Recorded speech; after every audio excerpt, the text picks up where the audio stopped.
पर तो मैंने आपको क्या क्या बताया था, मैंने आपको बताया था कि हम भारत के लोग शब्द का मतलब हम भारत के लोग, we the people of India, हम भारत के लोग भारत को संपूर्ण प्रभुत्व संपन्न यानी कि सोवरिन, ठीक है, संपूर्ण प्रभुत्व संपन्न यानी कि सोवरिन, और प्यारे बच्चे भारत को संपूर्ण प्रभुत्व संपन्न समाजवादी, ठीक है, समाजवादी, पंथ निरपेक्ष लोकतांत्रिक गणराज्य बनाने, लोकतांत्रिक यानी कि डेमोक्रेटिक कंट्री बनाने के लिए, लोकतांत्रिक राज्य बनाने, और एक मैंने आपको बताया था शब्द गणराज्य।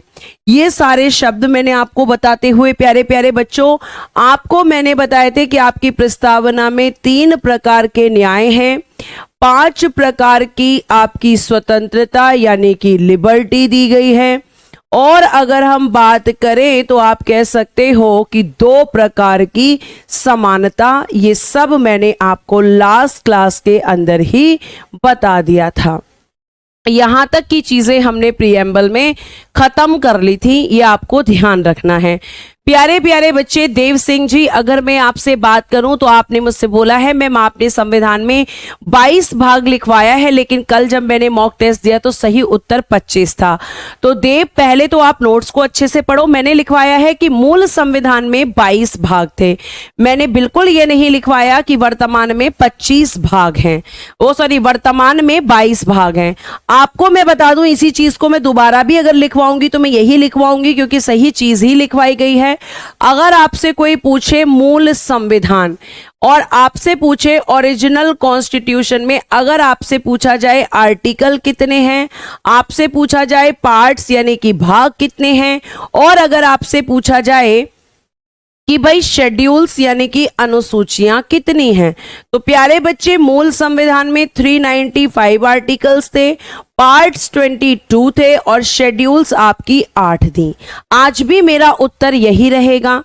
उसके बाद प्यारे बच्चे अगर आप मुझसे पूछेंगे कि प्रेजेंट में क्या सिचुएशन है, तो प्रेजेंट में आपके 470 प्लस आर्टिकल्स हैं, 25 आपके भाग हैं और 12 आपकी शेड्यूल्स हैं। क्वेश्चन आपसे आज के सापेक्ष में पूछा गया है, ना कि मूल संविधान के। तो आप क्वेश्चन को भी अच्छे से पढ़ो कि क्वेश्चन में पूछा क्या गया है, और नोट्स को भी अच्छे से पढ़ो कि नोट्स में क्या लिखवाया गया है। समझ आई बात? तो ये है आपका प्रेजेंट का और आपका मूल संविधान। मूल का मतलब है जब आपका संविधान बनकर तैयार हुआ था, जब आपका संविधान बनकर तैयार हुआ और उसे लागू किया गया था तो उसमें 395 अनुच्छेद थे। इन चीज को अच्छे से ध्यान रखिएगा। समझ आई आपकी बात, आपको मेरी बात? ठीक है, आगे चलते हैं और देखते हैं कि हमारा अगला यहां पे और क्या बचा है प्रस्तावना में। जैसे मैंने आपको बताया कि आपकी जो प्रस्तावना है, इस प्रस्तावना में कहा गया है कि हमें क्या करना है, भारत की एकता, बंधुता और अखंडता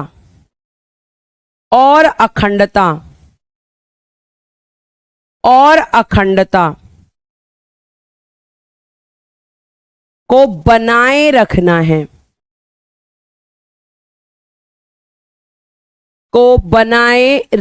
है, तो आप ये कह सकते हो कि यहां पे एकता मतलब यूनिटी, बंधुता मतलब आपका फ्रेटर्निटी एंड इंटीग्रिटी। और मैंने आपको बताया था कि 3 शब्द आपके संविधान में, समाजवादी, पंथ निरपेक्ष और अखंडता, ये जो तीनों शब्द हैं, अगर मैं आपसे बात करूं तो ये तीनों शब्द जो आपके लिखवाए गए हैं, प्रेजेंट में मैं 22 लिखवा ही नहीं सकती, ये इम्पॉसिबल है नक्कू। और अगर मैंने लिखवाया है तो आप इसकी फोटो खींचकर और मुझे भेजेंगे।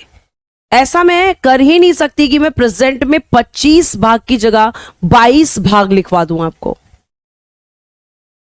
और 25 वाला क्वेश्चन भी अलग तरीके से पूछा जाएगा। ठीक है श्रवण, आपकी तरफ से प्रॉब्लम है? ऐसी कोई प्रॉब्लम किसी को भी नहीं है।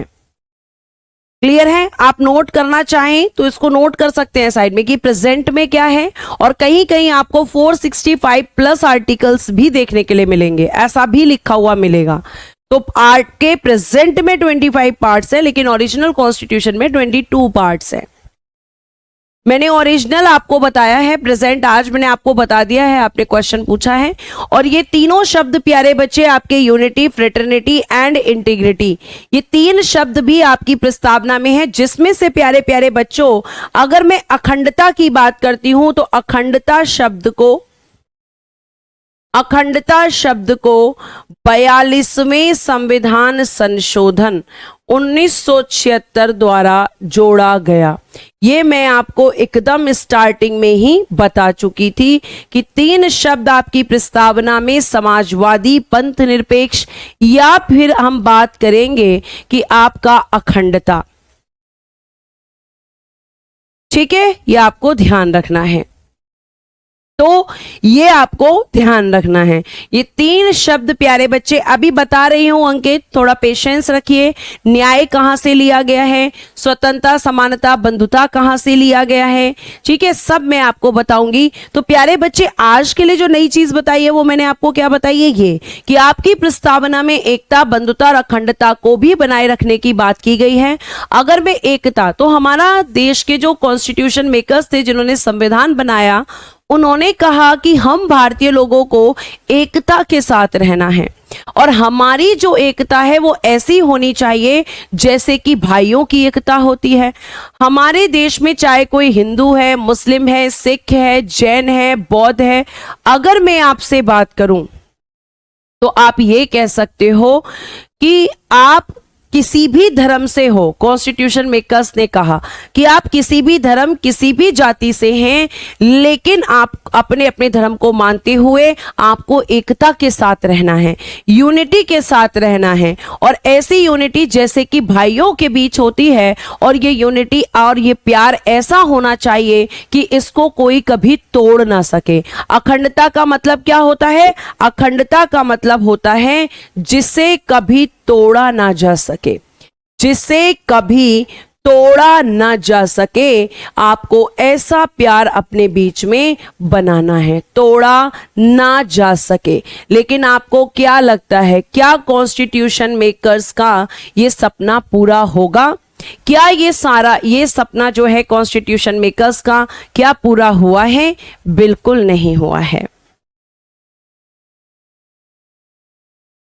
ठीक है, ये आपको ध्यान रखना है। तो प्यारे बच्चे जल्दी से यहां तक आप नोट करेंगे, क्योंकि अब मैं आपको कुछ फैक्ट्स और लिखवाने वाली हूं कि प्रीएम्बल में जिन जिन चीजों की बात की गई है, जैसे स्वतंत्रता की बात की गई है, समानता की बात की गई है, ठीक है, तो आप ध्यान रखिएगा कि ये सारी चीजें हमें और कहां पर देखने के लिए मिलती हैं। साथ साथ हमारी प्रस्तावना में जो तीन प्रकार के न्याय हैं उन्हें कहां से लिया है, और हमारी प्रस्तावना में स्वतंत्रता, समानता, बंधुता शब्द को कहां से लिया है। जल्दी से आप इसको लिखें। ठीक है प्यारे बच्चे, जल्दी से लिखिएगा ताकि मैं आगे बढ़ सकूं। नोट हो चुका है, केवल इतना ही आपको नोट करना है, इसके अलावा कुछ नोट ही नहीं करना है। ठीक है, आगे ध्यान दीजिए। आगे अगर हम बात करेंगे तो प्यारे प्यारे बच्चों, आपका एक प्रश्न आया है कि हमारे संविधान में तीन प्रकार के न्याय कहां से लिए गए हैं। तो तीन प्रकार के न्याय रूस से लिए गए हैं, रूस से लिए गए हैं। आपकी जो प्रस्तावना में तीन तरह के जस्टिस की बात की गई है, कौन कौन सा जस्टिस है? सामाजिक यानी कि सोशलिस्ट, आर्थिक यानी कि इकोनॉमिक, और प्यारे बच्चे राजनीतिक यानी कि पॉलिटिकल। लिखिएगा, socialist, economic, political justice taken from taken from Russia, taken from Russia. ठीक है, पहला फैक्ट। दूसरा, स्वतंत्रता, समानता और बंधुता,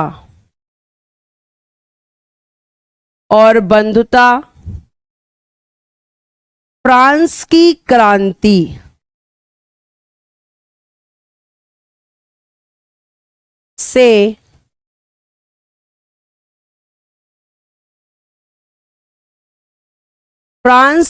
क्रांति से लिए गए हैं। और ये जो फ्रांस की क्रांति है ये कब हुई थी? 1789। 1789 यानी फ्रेंच रिवॉल्यूशन में इन वर्ड्स का यूज किया गया। आगे लिखिएगा इंग्लिश में, लिबर्टी, इक्वालिटी एंड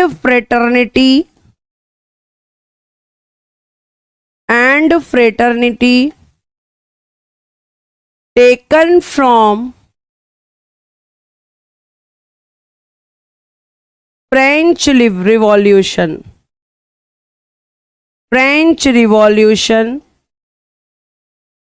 कब हुआ है? 1789 AD, 1789 AD। ठीक है, ये आपको ध्यान रखना है। स्वतंत्रता, अच्छा सॉरी, ठीक कर लेना इसको।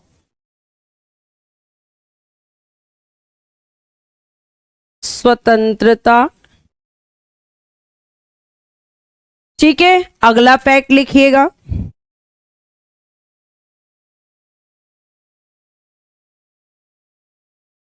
विश्व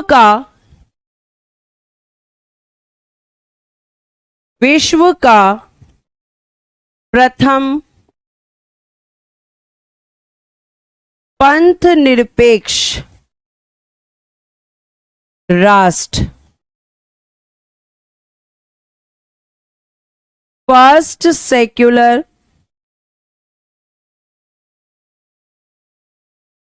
secular country in the world. Answer लिखिएगा USA, united states of America, संयुक्त राज्य अमेरिका। ठीक है, ये आपको ध्यान रखना है। उसके बाद आगे देखिएगा, अगर मैं आपसे बात करती हूं, नेक्स्ट फैक्ट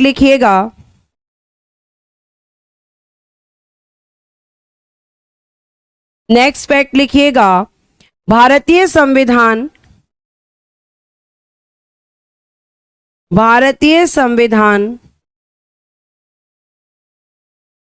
भारतीय जनता द्वारा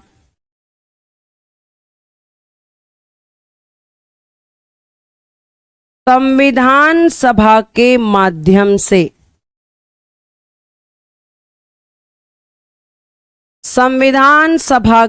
माध्यम से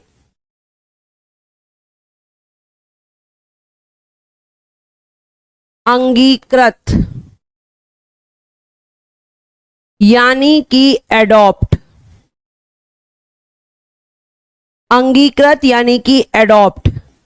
किया गया।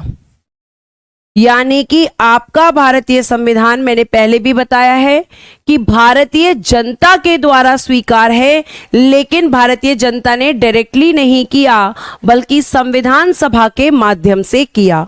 और प्यारे बच्चे, एडॉप्टिंग डेट क्या है? आप ये मुझे कमेंट बॉक्स में बताएंगे कि एडॉप्टिंग डेट क्या है, किस दिन आपके संविधान को अंगीकृत, अधिनियमित, आत्मार्पित, ये 3 वर्ड्स होते हैं, ध्यान रखिएगा। चाहे अंगीकृत लिखा हुआ हो इंग्लिश में, चाहे अधिनियमित लिखा हो, चाहे फिर प्यारे बच्चे अंगीकृत, अधिनियमित, आत्मार्पित लिखा हो या फिर स्वीकार लिखा हो, सबका एक ही मतलब है कि आपके भारतीय संविधान को संविधान सभा के द्वारा कब अपनाया गया। तो आप क्या लिखेंगे? गलत आंसर आ रहा है जो बच्चे 26 जनवरी 1950 कह रहे हैं। आंसर जो बच्चों ने कहा है 26 नवंबर 1949, उनका बिल्कुल सही है, क्योंकि 26 जनवरी को स्वीकार नहीं हुआ था, 26 जनवरी को तो लागू हुआ था। मैंने बताया है उसके बाद भी 26 जनवरी आप आंसर कर रहे हैं, इसका मतलब कि आप नोट्स का रिवीजन नहीं कर रहे, केवल नोट्स आपको चाहिए लेकिन रिवीजन नहीं करना है। 26 जनवरी 1950 वाले सारे बच्चे गलत हैं, क्योंकि संविधान को उसी दिन स्वीकार किया गया था जिस दिन वो बनकर तैयार हुआ था, और लागू उसे 26 जनवरी 1950 में किया गया था। अब आगे एक लाइन और लिखेंगे जो कि लास्ट लाइन होगी इस चैप्टर की, जल्दी से नोट करेंगे ताकि मैं आगे बढ़ूं, जल्दी से नोट करेंगे ताकि मैं आगे की तरफ बढ़ूं। एक लास्ट लाइन मुझे आपको लिखवानी है, जल्दी से नोट करके बताएंगे।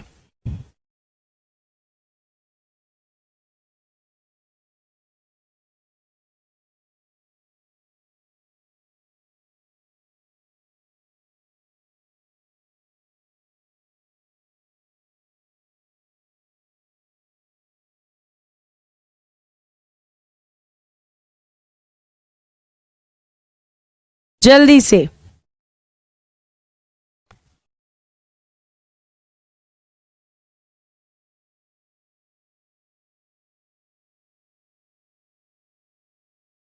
लिख लिया? चलिए आगे देखिए, लास्ट लाइन लिखिएगा। भारतीय संविधान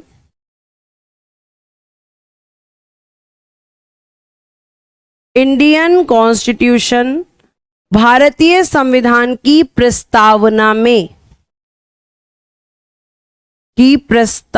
में वर्णित उद्देश्यों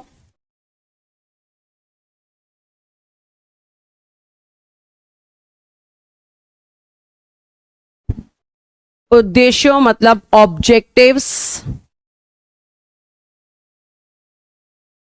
और आदर्शों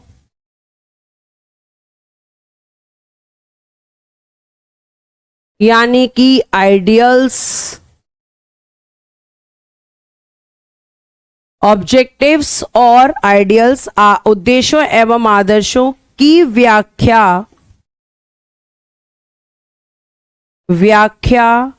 संविधान की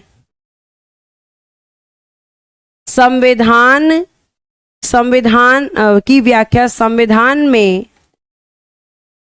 मूल अधिकारों, फंडामेंटल राइट्स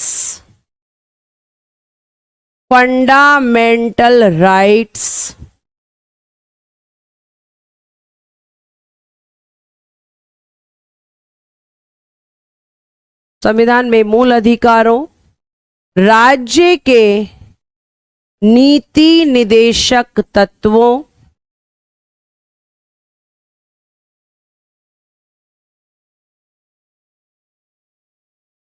राज्य के नीति निदेशक तत्वों इंग्लिश में डायरेक्टिव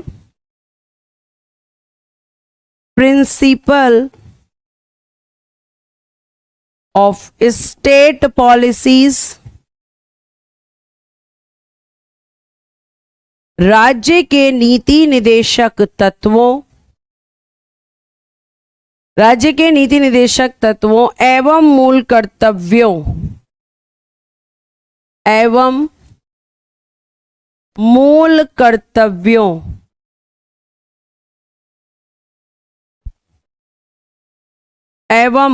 कर्तव्यों यानी कि फंडामेंटल ड्यूटीज एवं मौलिक कर्तव्यों के अध्याय एवं मूल कर्तव्यों के अध्याय में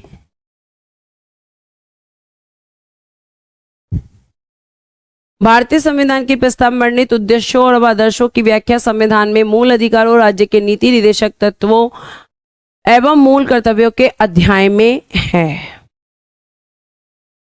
यानी जो जो बातें आपकी प्रस्तावना में, बेटा समझा रही हूं, रुक जाइए अनिल, मुझे देव सिंह जी थोड़ी देर पेशेंस रखेंगे आप, ठीक है। आप क्वेश्चन को ठीक से पढ़िए, उसमें क्वेश्चन में लिखा क्या था कि अभी का वर्तमान का पूछा गया था या पहले का पूछा गया था, क्योंकि पहले 97 था और अभी 100 है,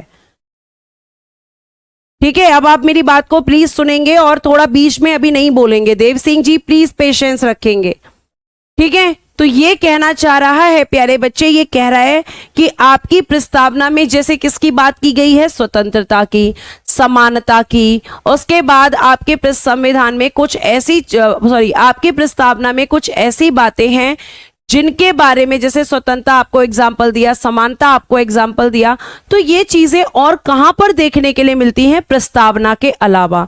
स्वतंत्रता, समानता, ये चीजें हमें प्यारे बच्चे या प्रस्तावना के और भी जो आपके ऑब्जेक्टिव्स हैं और जो आइडियल्स हैं वो हमें प्रस्तावना के अलावा फंडामेंटल राइट्स में, आपके फंडामेंटल ड्यूटीज में और आपके डीपीएसपी, प्यारे बच्चे जो directive principle of state policies हैं, इनको हम शॉर्ट में डीपीएसपी कहते हैं।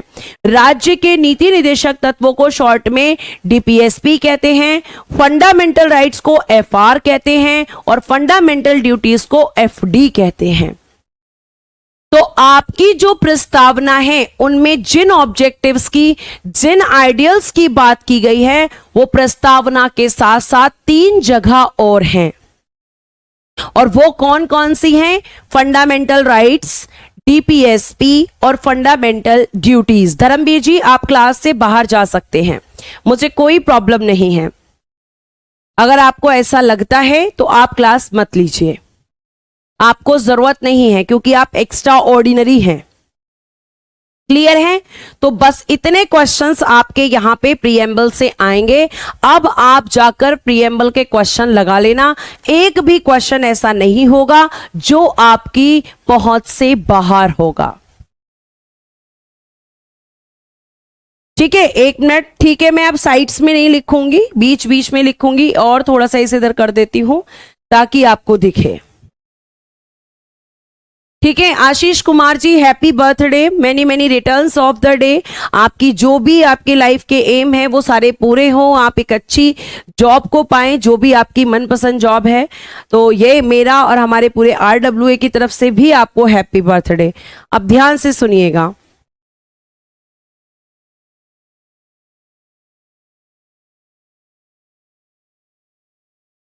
चलिए आगे आगे लिख लिया है। अब आगे आपका एक नया चैप्टर शुरू होगा। बहुत तेज तेज चिल्लाकर मैं बोल रही हूं क्योंकि कुछ बच्चों को क्लास में यही नहीं पता चलता है कि नया चैप्टर स्टार्ट हो गया है। अगला चैप्टर है आपका संविधान के स्रोत, भारतीय संविधान के स्रोत। ये आपका नया चैप्टर है। अब मैं आपको बताती हूं कि आखिर इसमें हम क्या पढ़ेंगे। पहले ध्यान से सुन लीजिएगा।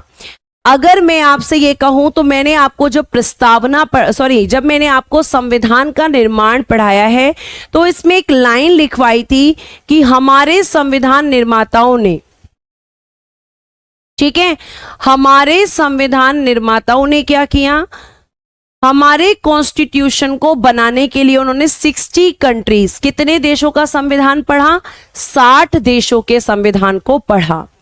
और उस संविधान में जब 60 देशों के संविधान को उन्होंने ऑब्जर्व किया, उसका अवलोकन किया, जब वो हमारा संविधान बना रहे थे तो उन्होंने अलग अलग देशों के संविधान को पढ़ा। तो जो हमारे संविधान में चीजें रखी गई वो हमारे अकॉर्डिंग रखी गई।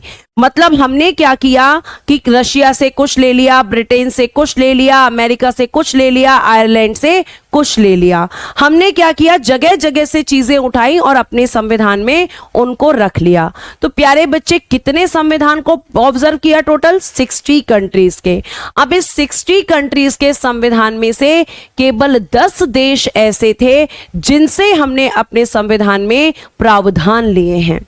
तो आपका कहने का मतलब है कि आपका जो संविधान है वो अन्य देशों के संविधान से आपकी जो भी चीजें हमारे अकॉर्डिंग सही थी उनको लिया गया और आपका संविधान का निर्माण हो गया। समझ आया? तो देखो इसमें साफ साफ लिखा है संविधान निर्माण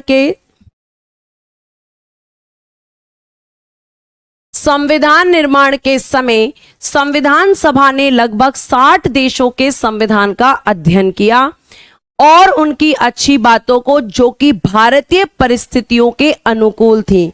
ऐसा नहीं कि कुछ भी लिया, कुछ भी उठाया और सीधा डाल दिया, ऐसा नहीं था। पहले उन्होंने उसकी स्टडी की। लिखा हुआ है at the time of drafting the constitution the constituent assembly studied the constitution of about 60 countries and adopted their good points which are suitable to Indian conditions. यानी भारतीय परिस्थितियों के अनुसार हमारे संविधान में किन किन चीजों को लिखा जाना चाहिए।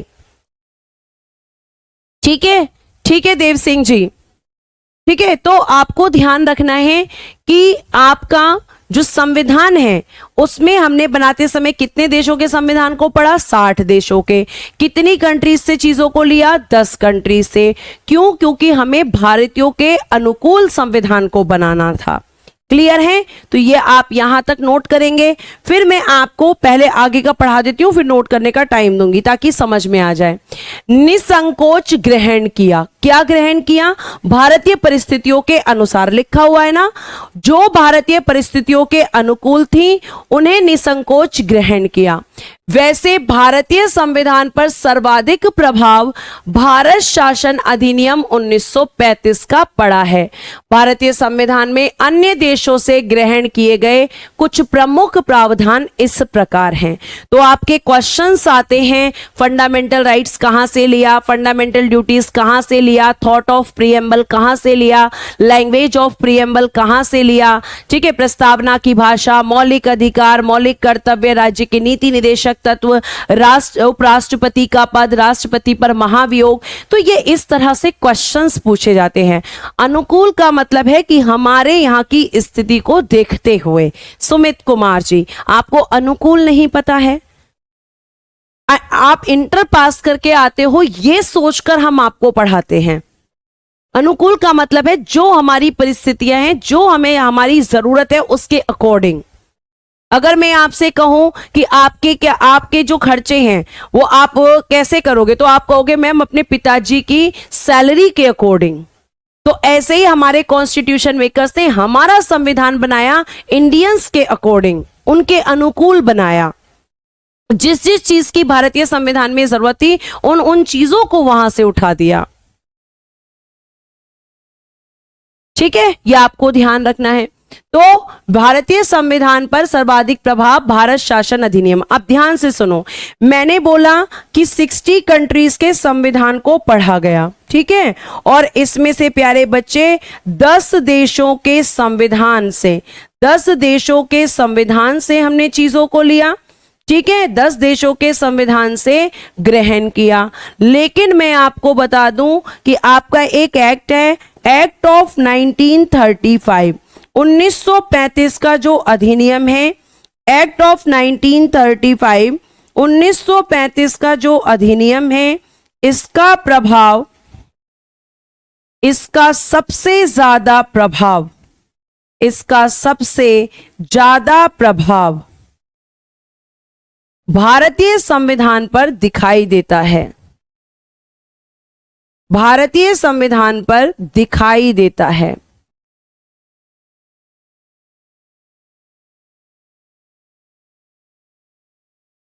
यानी कि हमने 10 कंट्रीज और एक्ट ऑफ 1935 से चीजों को एडॉप्ट किया, चीजों को ग्रहण किया और अपना संविधान बनाया।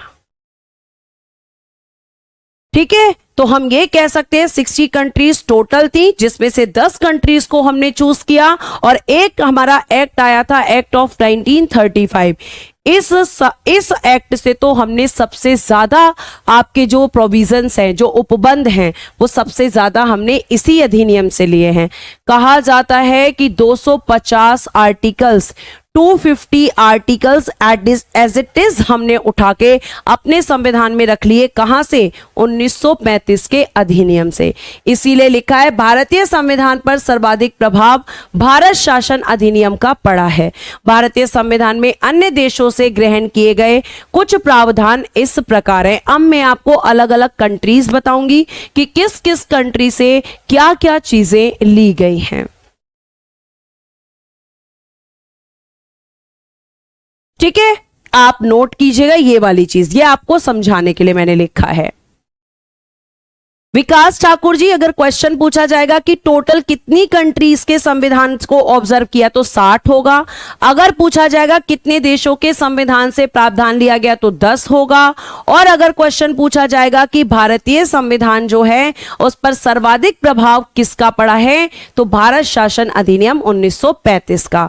तीनों के क्वेश्चन अलग अलग तरीके से होंगे। ज्यादातर आपका जो क्वेश्चन पूछा जाता है वो 2 क्वेश्चंस होते हैं।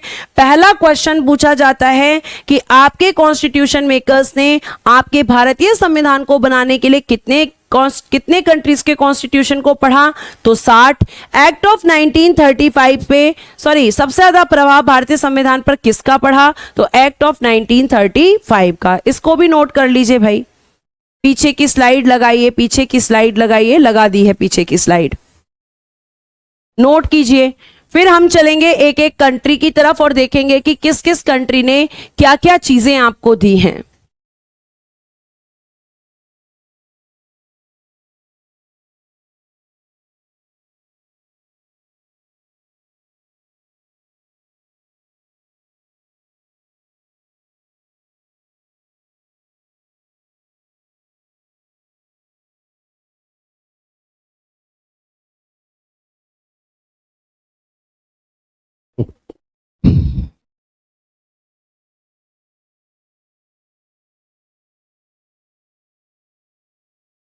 नोट कर लिया? जल्दी से नोट करके बताएंगे। बहुत बढ़िया,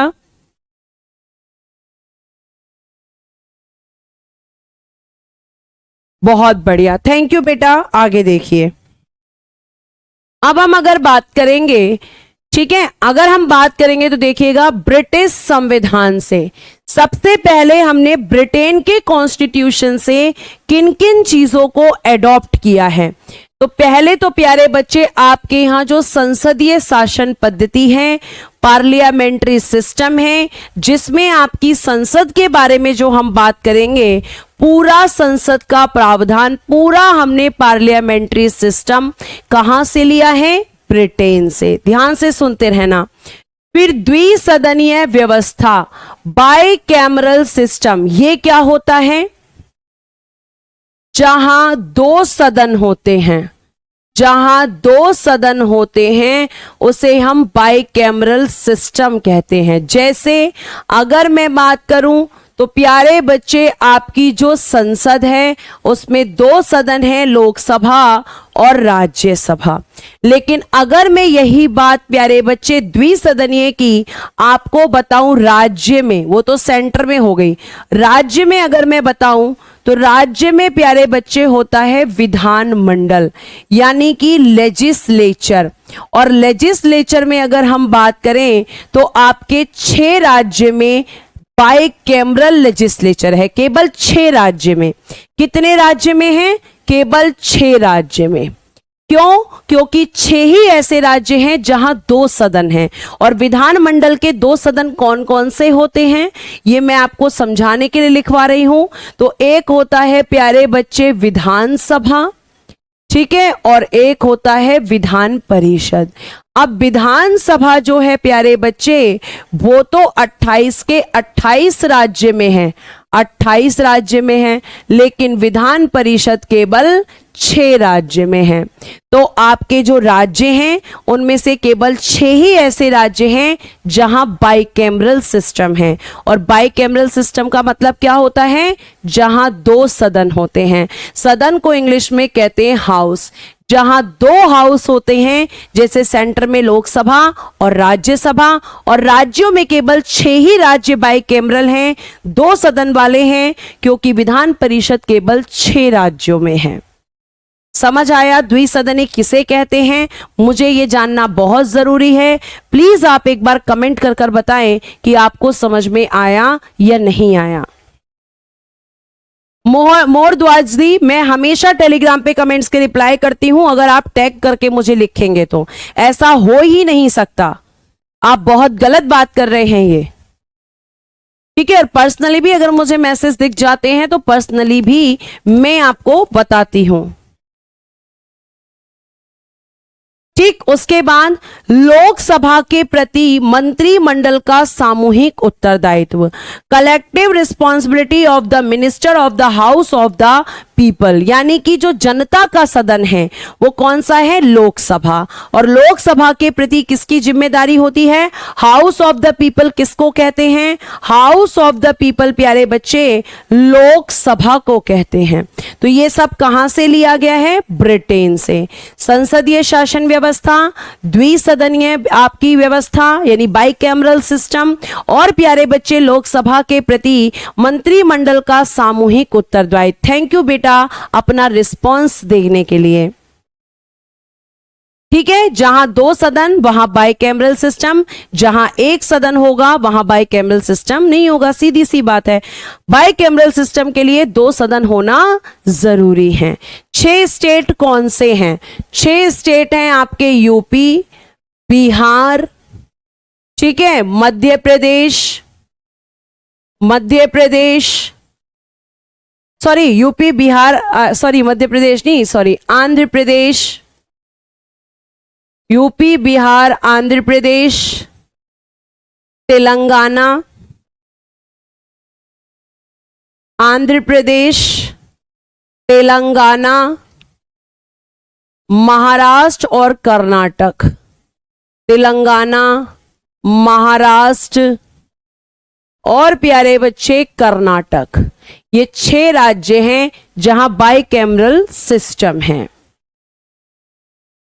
यूटीज में विधान परिषद नहीं होती है। क्वेश्चन ही गलत है आपका नितिन झुनझुन।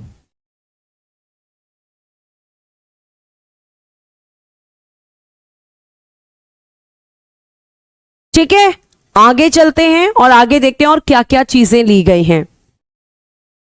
आगे राष्ट्र के प्रधान के रूप में राष्ट्रपति की औपचारिक प्रधानता और वास्तविक शक्तियां मंत्री परिषद में निहित होना। आपको जब मैं राष्ट्रपति पढ़ाऊंगी तो मैं आपको एक चीज और बताऊंगी, और उसमें वो चीज क्या बताऊंगी? मैं आपको बताऊंगी कि राष्ट्रपति के पास बहुत सारी शक्तियां होती हैं, लेकिन राष्ट्रपति उनका यूज खुद से नहीं करते, मंत्री परिषद के कहने से करते हैं। यानी कि राष्ट्रपति के पास शक्ति तो है, पावर्स तो हैं, लेकिन वो उनका यूज खुद से नहीं करेंगे। किसके कहने से करेंगे?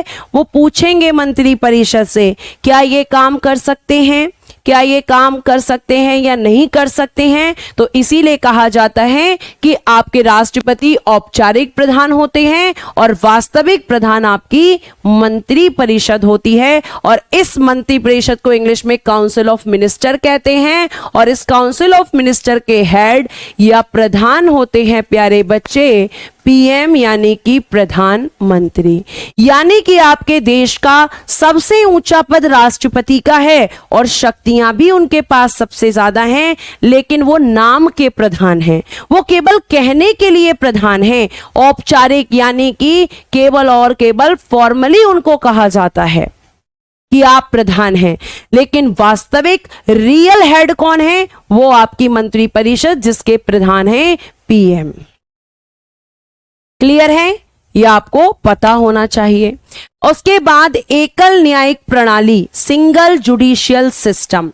हमारे यहां पर एक न्यायिक प्रणाली है, यानी कि सबसे पहले न्यायिक प्रणाली की अगर मैं आपसे बात करूं तो आप ऐसे समझो, ये आपका है। यहां प्यारे बच्चे अगर हम बात करेंगे इसमें, तो इसमें सबसे ऊपर सुप्रीम कोर्ट यानी कि उच्चतम न्यायालय, उसके नीचे हाई कोर्ट यानी कि उच्च न्यायालय, और उसके नीचे सबऑर्डिनेट कोर्ट्स यानी कि अधीनस्थ न्यायालय। ये इस तरीके की न्याय प्रणाली आपके यहाँ होती है। सुप्रीम कोर्ट जो भी ऑर्डर देगा वो सारे न्यायालयों पर लागू होगा। सुप्रीम कोर्ट जो ऑर्डर देगा वो हाई कोर्ट पर भी और सबऑर्डिनेट कोर्ट पर भी। आपके यहां पर न्यायिक प्रणाली एक है क्योंकि पूरे देश में सुप्रीम कोर्ट एक है। यहां पे ऐसा नहीं कि अलग अलग हैं। हाई कोर्ट के डिसीजन के खिलाफ सुप्रीम कोर्ट जा सकते हैं, ठीक है, सुप्रीम कोर्ट में जा सकते हैं, और सबऑर्डिनेट कोर्ट के डिसीजन के खिलाफ हाई कोर्ट में जा सकते हैं। समझ आई बात? यानी कि एक सिंगल सिस्टम हमारे यहाँ पर जुडिशियल सिस्टम में है। आपके यहाँ पर केंद्र और राज्यों के लिए अलग अलग जुडिशियल सिस्टम नहीं है, बल्कि एक ही जुडिशियल सिस्टम है। आपका सुप्रीम कोर्ट पूरे देश का एक है, हाई कोर्ट आपके देश में 25 हैं, और प्यारे बच्चे सबऑर्डिनेट कोर्ट्स आपके बहुत सारे हैं। ठीक है, ये आपको पता होना चाहिए। नाम मात्र प्रधान, हाँ बिल्कुल, राष्ट्रपति हैं। आगे देखिएगा, फिर उसके बाद में आपके यहां पर जो विधि निर्माण की प्रक्रिया है, विधि निर्माण की प्रक्रिया, लॉ मेकिंग प्रोसेस ब्रिटेन से लिया है। विधि का शासन, रूल ऑफ लॉ ब्रिटेन से लिया है। सिंगल सिटीजनशिप मैंने आपको बताया कि ब्रिटेन से लिया है। क्लियर है? यानी कि हमने कहां से लिया है सिंगल सिटीजनशिप को? ब्रिटेन के कॉन्स्टिट्यूशन से। ये सीधे सीधे क्वेश्चंस बनते हैं। अब मैम और क्या क्या लिया है, जल्दी से आप नोट करेंगे ताकि मैं आगे बढ़ूं। जल्दी से नोट कर लेंगे फटाफट, और नोट करके मुझे बताएंगे। ठीक है भाई, आप छुट्टी ले लो राहुल।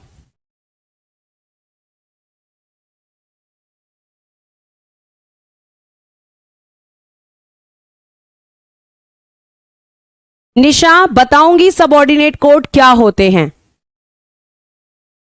ठीक है? थोड़ा पेशेंस रखना होगा, लेकिन सारे क्वेश्चंस के आंसर एक दिन आपकी कॉपी में होंगे। लिख लिया? Very good. आगे देखिए और क्या है, और क्या लिया है? विधायिका के सदस्यों के विशेषाधिकार एवं उन्मुक्तियां। यानी कि आपकी जो विधायिका है, बेटा जरा ध्यान से सुनना, मैंने आपको फर्स्ट क्लास में ही बताया था कि विधायिका यानी कि आपका होता है लेजिस्लेटिव। अब लेजिस्लेटिव में मैंने आपको बताया था कि दो जगह होती हैं, जिसे हम सेंटर वाली का नाम संसद होता है और राज्य वाली का नाम विधान मंडल होता है। विधान मंडल, ठीक है, विधान मंडल होता है। अब जो संसद वाले होते हैं, इसमें प्यारे बच्चे एमपीज होते हैं, और जो विधान मंडल है यहां एमएलएज होते हैं और यहां एमएलसीज होते हैं। विधान सभा के सदस्य को एमएलए, विधान परिषद के सदस्य को एमएलसीज, और संसद के सदस्य को एमपी कहते हैं। तो हम ये कह सकते हैं कि आपकी जो विधायिका, ये कहां की विधायिका है? केंद्र की, यानी कि सेंटर की। और ये कहां का विधायिका है? राज्य की। क्योंकि अलग अलग कानून बनते हैं तो अलग अलग विधायिकाएं होती हैं। तो इन विधायिकाओं के जो सदस्य होते हैं, जैसे संसद सदस्य को एमपी ही कहते हैं, तो एमपी के क्या क्या विशेषाधिकार होंगे, ये हमने कहां से लिया है? ब्रिटेन से। और आपके एमएलए और एमएलसीज के क्या आपके विशेषाधिकार होंगे, कहां से लिया है? मैम ब्रिटेन से। ये आपको ध्यान रखना है। यानी आपके एमपी और एमएलए को और एमएलसीज को क्या विशेषाधिकार मिलते हैं, क्या आपके यहां पर प्रिविलेज मिलते हैं, ये चीज हमें किस देश के संविधान ने बताई? ब्रिटेन के संविधान ने। जैसे किसी एमपी और एमएलए को किसी बैठक के 40 दिन पहले या 40 दिन बाद गिरफ्तार नहीं कर सकते, और ये छूट उन्हें किसमें होती है? सिविल केसेस में, क्रिमिनल केसेस में नहीं। ठीक है, आपको ध्यान रखना है इन बातों का। तो आप समझ गए यहां तक मैं क्या कहना चाह रही हूं? एमपी और एमएलए के जो स्पेशल राइट्स होते हैं, जो विशेषाधिकार उन्हें दिए जाते हैं, जो कि आपके या मेरे पास नहीं है लेकिन उनके पास हैं, तो वो विशेषाधिकार हमने कहां से लिए हैं? ब्रिटेन से। इतनी बात समझ में आई है तो मुझे थम्स अप्स चाहिए। विधायिका में अध्यक्ष की भूमिका, role of the speaker and legislature. आपका एक स्पीकर का पद होता है, आपके यहां पर एक स्पीकर का पद होता है, एक अध्यक्ष का पद होता है, जिसके बारे में मैं आपको पढ़ाऊंगी। तो ये अध्यक्ष का पद कहां से लिया है? हमने लिया है प्यारे बच्चे ब्रिटेन से। क्लियर? आगे देखिए, संसद एवं विधानमंडलों की प्रक्रिया, यानी संसद और आपके विधानमंडल, यानी कि procedure of parliament and legislature. आपकी संसद और विधानमंडल किस तरीके से कार्य करेंगी, उनके कार्य करने का क्या तरीका होगा, ये हमने कहां से लिया है? ब्रिटेन से। सर्वाधिक मत के आधार पर चुनाव जीत का निर्णय, decision on the victory of election on the basis of most votes, यानी कि जिसको सबसे ज्यादा मत मिलेंगे, जिसको सबसे ज्यादा मत मिलेंगे, उसे हम क्या कह सकते हैं? उसे हम कह सकते हैं कि वो विनर हो जाएगा।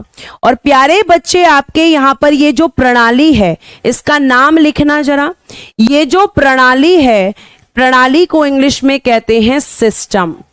ठीक है, सिस्टम। और ये वाली जो प्रणाली है, इसको हम कहते हैं अग्रताही विजेता। क्या कहते हैं? अग्रताही विजेता। और इंग्लिश में क्या कहते हैं मैम? इंग्लिश में कहते हैं first past the post system. First past the post system, अग्रताही विजेता, यानी कि जिसको सबसे ज्यादा वोट मिलेंगे, जिसके पास सबसे ज्यादा मत होंगे, वही जीत जाएगा। और प्यारे बच्चे, ये जो सिस्टम है, ये प्रत्यक्ष निर्वाचन में चलता है। प्रत्यक्ष निर्वाचन, यानी कि डायरेक्ट इलेक्शन में हम इसी मेथड को यूज करते हैं। डायरेक्ट इलेक्शन का मेथड है अग्रताही विजेता, जिसके पास सबसे ज्यादा वोट वो जीत जाएगा। लेकिन ये कैसे इलेक्शन में? डायरेक्ट इलेक्शन में। इनडायरेक्ट में ये मेथड काम नहीं आता है। First past the post system इसको कहते हैं, और ये डायरेक्ट इलेक्शंस में आपके यहां चलता है। जितने भी आपके यहां डायरेक्ट इलेक्शंस होंगे, जितने भी प्रत्यक्ष निर्वाचन होंगे, सब में कौन सा सिस्टम? अग्रताही विजेता। कहां से लिया है? तो मैम ब्रिटेन से लिया है। एक एक पॉइंट को समझाती चल रही हूं, ताकि आपके सामने अगर आगे ये वर्ड्स आए तो आपको दिक्कत ना हो। क्लियर है? आगे देखिए, अब आया आपका आयरलैंड का संविधान। लेकिन पहले नोट कर लीजिए, नोट कर लीजिए।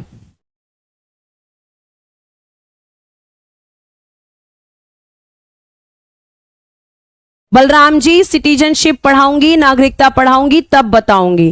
बेटा थोड़ा पेशेंस रखना पड़ेगा, क्योंकि एक क्लास में आप पूरी पॉलिटी नहीं पढ़ सकते हैं। जी, ये सब ब्रिटेन का है, यहां तक अभी ब्रिटेन का है। अगला कंट्री आपका आयरलैंड अब शुरू होगा।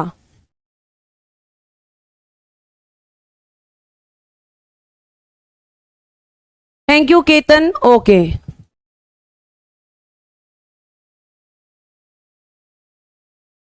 जल्दी नोट करेंगे, थोड़ा सा कर लिया note? Note note note note हो गया? चलिए, बहुत बढ़िया। आगे देखिए, पूरी पीडीएफ मिल जाएगी आपको आज ही। जो मैं कल पढ़ाऊंगी वो भी आज ही मिल जाएगा आपको। परसों जो पढ़ाऊंगी वो भी इसी में है। तो एडवांस में आज की क्लास के साथ पढ़ेगी, ध्यान रखना, आज की क्लास के साथ। आगे देखिए, अगर हम बात करते हैं आयरलैंड, तो आयरलैंड के संविधान से हमने क्या क्या लिया है? राज्य के नीति निदेशक तत्व, जिसे हम कहते हैं डीपीएसपी। हमने क्या लिया है? राज्य के नीति निदेशक तत्व। साहित्य, कला, विज्ञान, समाज सेवा में योगदान के आधार पर राज्यसभा में 12 सदस्यों का मनोनयन। अब ध्यान से सुनना, आपकी प्यारे बच्चे, संसद का एक सदन है राज्यसभा। इसमें क्या होते हैं? 12 सदस्य मनोनीत। यानी कि 12 मेंबर्स को नॉमिनेट किया जाता है और कौन करते हैं, राष्ट्रपति। तो प्यारे बच्चे ये जो 12 मेंबर्स यहाँ नॉमिनेट होते हैं ये आपके कहां से आते हैं, लिटरेचर के क्षेत्र से, ठीक है।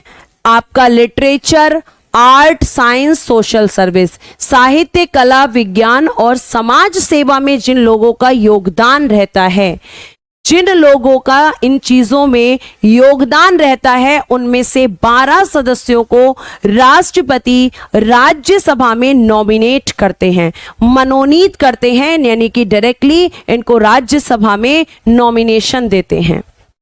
और प्यारे बच्चे ये बात कहां से ली गई है, आयरलैंड से। आगे क्या है, राष्ट्रपति का निर्वाचक मंडल एवं पद्धति, electoral college and method of president.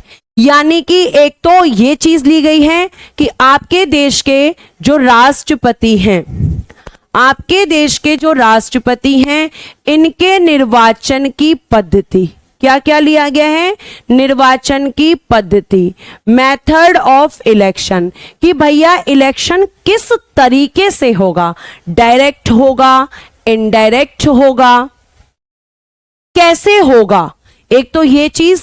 और दूसरी, राष्ट्रपति के निर्वाचक मंडल कौन सा होगा, यानी मैं साधारण शब्दों में बोलूं तो इनके निर्वाचन में मतदाता कौन होगा, यानी कि इनके इलेक्शन में वोटर्स कौन होगा। ये दोनों चीजें कहां से ली गई हैं, दोनों चीजें आयरलैंड से ली गई हैं।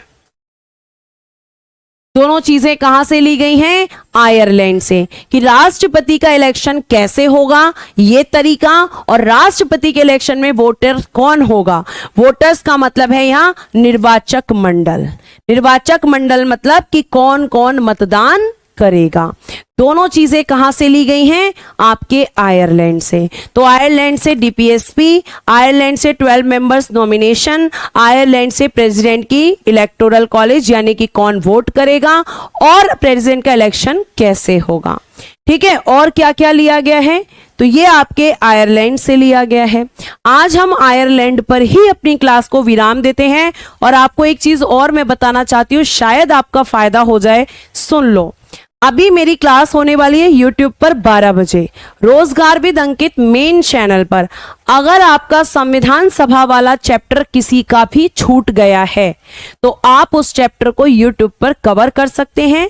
12 बजे क्लास होगी, 12 से 1 चलेगी, और ध्यान रखिएगा उसमें मैं संविधान सभा पढ़ाऊंगी। अगर किसी का छूट गया है तो वो वहां से कवर कर सकता है। तो आज के लिए प्यारे बच्चे क्लास को यहीं विराम दूंगी, आगे आपका यही चैप्टर कंटिन्यू करूंगी, और फिर आपका एक नया चैप्टर संघ एवं उसका राज्य क्षेत्र शुरू होगा, और वहीं से प्यारे बच्चे आपके आर्टिकल्स भी शुरू होंगे। तो आज के लिए धन्यवाद, bye bye, take care and good day everyone.